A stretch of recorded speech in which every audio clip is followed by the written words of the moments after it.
Président du parti ADC BOK. Bonsoir, Monsieur Diallo. Bonsoir. Est-ce que vous pouvez éteindre la radio à côté, s'il vous plaît? Oui, justement, oui. Voilà, allez, oui. Alors, toute première question. Docteur, vous étiez à cette rencontre, vous et votre parti politique, et comme d'autres aussi. Dites-nous, pourquoi la reconstitution des forces vives de la nation et qu'est-ce que vous reprochez concrètement à la conduite de la transition de la part du CNRD?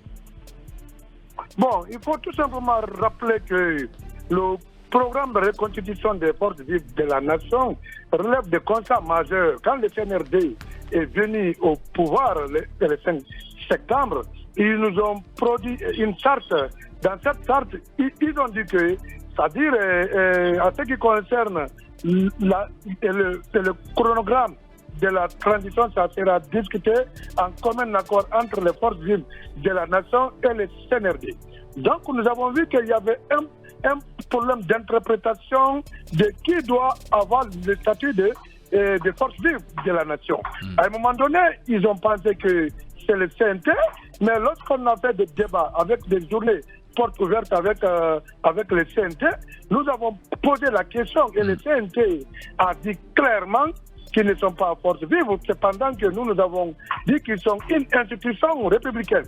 Comme ils sont une institution républicaine, donc ils ne doivent pas jouer le rôle d'office de force vive. Vu maintenant que la clarification sur le statut des forces vives, nous avons estimé rencontrer les partis politiques, les syndicats et la société civile. Les trois composantes qui constituent par le passé, quand vous prenez avec l'arrivée de Dadis au pouvoir en 2009, ça a été ces trois entités et nous avons jugé nécessaire de les contacter. Pour ceux qui pensent qu'il n'y avait pas l'IFDD, il n'y avait pas, c'est-à-dire l'FR, je m'inscris en faux, c'est seulement le RPG qui n'était pas là. Alors, dites-nous, docteur, qu'est-ce que vous reprochez aux militaires? Qu'est-ce que vous leur reprochez justement dans la conduite de la transition? Qu'est-ce qui se passe? Où est le véritable problème? Vous savez, aujourd'hui, il y a ce qu'on appelle des interlocuteurs, c'est-à-dire des interlocuteurs fantômes qui s'affichent devant le CNRD pour leur faire comprendre que nous sommes une classe politique, nous sommes pour la défense de la transition, on va vous accompagner. Cependant qu'ils voient... Ils ne sont pas fantômes, ils existent, attention. Ils ne sont pas fantômes, monsieur. C'est des fantômes parce qu'ils n'ont aucune base politique légale. Ah si. C'est des gens qui n'ont jamais participé. Non mais Faya Milimono, Lansana Kouyaté, ils ne sont pas arrivés de la dernière pluie. Politique de ce pays. Ils sont pas... Non mais on ne va pas vous permettre ça. À quel point électoral, c'est pas... Il a participé à une élection présidentielle. Il a été quatrième du scrutin présidentiel de 2015. Contrairement à vous, il a été candidat à une élection présidentielle. Quatrième position en plus. Quatrième politique, il n'a jamais eu 5%. Voilà, Ibrahim Cheikh Diallo qui se grille en direct, hein. C'est ça. Faya quand même a participé. Mais par rapport à vous, Faya Milimono, c'est pas n'importe quoi. Attention. Mais écoutez-moi, Faya Milimono n'a jamais été député. Et moi, Dr Diallo, j'ai été député. Excusez-moi, je me demande quelle force politique vous allez coller à Faya devant moi. Je me demande. D'accord. Alors, ce n'est pas ça l'objectif de votre... Alors, on va partir avec les griefs. Quels sont les griefs que vous reprochez, hein? Voilà. J'étais en train de dire que la violation répétée de certaines dispositions de la charte, à savoir l'article 77, l'article 8 et 12 de la même charte, qui est violée par le CNRD, c'est ce qui nous pousse à mettre en place les forces vives pour remettre l'ordre. Parce qu'il faut comprendre que personne n'a mandaté au CNRD d'aller faire coup d'État le 5 septembre. Alors, lorsqu'il arrive à faire ce coup d'État, ils doivent comprendre que la chose publique ne se gère pas par la dictature. C'est un consensus. Le peuple est souverain et lorsque vous venez avec les armes, ce n'est pas ces armes-là qui vont vraiment diriger le pays, mais aussitôt, c'est le consensus. Et ce consensus-là relève entre des acteurs engagés, majeurs, à savoir les forces vives de la nation. Aujourd'hui, à vous entendre, M. Diallo, Au début de votre raisonnement, vous aviez dit justement que d'abord, l'argument principal, c'est la violation de l'article 70, ou en tout cas la mauvaise interprétation de l'article 77. Et si on parle de cela, ça veut dire que avant cela... Oui, mais je veux justement pour en venir aux forces vives, parce que c'est l'article 77 qui en parle. Ça n'existait pas avant, on va dire, la déclaration de la durée de la transition et de son chronogramme. Est-ce que vous pensez aujourd'hui que le fait de reconstituer les forces vives peut constituer en soi un facteur peut-être pour rediscuter finalement du chronogramme et de la durée, puisque maintenant les forces vives existent?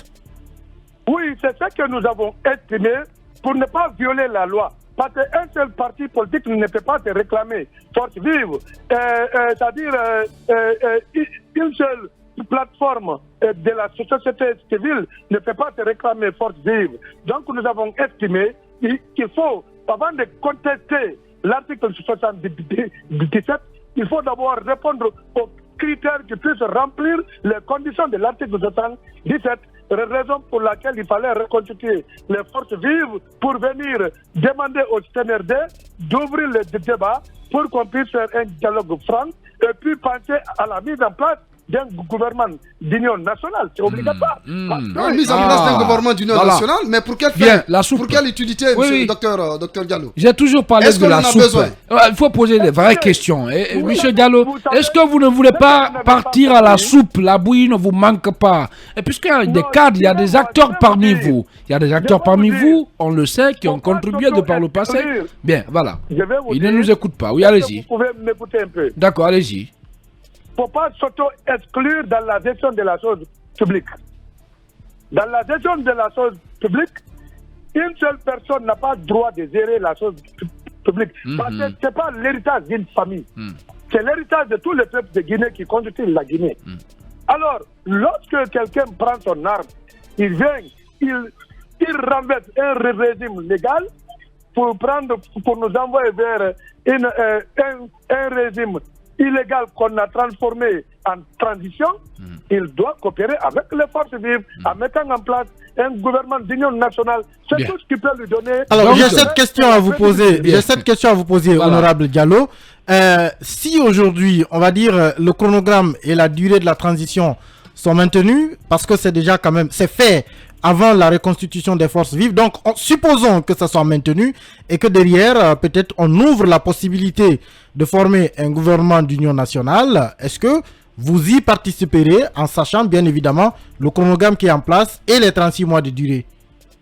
Pas du tout, c'est impossible parce qu'il y a un préalable. Le préalable, qu'est-ce qui est impossible? C'est de revenir sur la durée de la transition. Attendez, qu'est-ce qui est impossible? Oui, la durée de la transition, c'est ce qu'il dit. On ne peut pas accepter d'aller dans un gouvernement d'union nationale ou un gouvernement de large consensus en laissant tomber le point nodal qui nous a poussé à mettre en place les forces vives. Bien, allez. Et vous pensez qu'aujourd'hui c'est encore possible justement qu'on revienne sur ce chronogramme et sur cette durée? Mais rien n'est impossible. Nous avons vu le Mali qui avait commencé avec combien d'années, qui est revenu en train de négocier il y a 4 mois. Allez. Merci beaucoup, Dr Ibrahima Diallo. Merci d'avoir répondu à nos questions. Je rappelle que vous êtes le président du parti ADC-BOC. Vous êtes également membre fondateur de, bien entendu, des forces vives de la nation. Version 2022. Merci beaucoup. Merci bien. Voilà, pendant qu'il est 17h passé de 26 minutes sur la pendule horaire du studio central de Film Guinée, on va céder la place à l'écran publicitaire et les infos. On revient juste après pour poursuivre cette émission.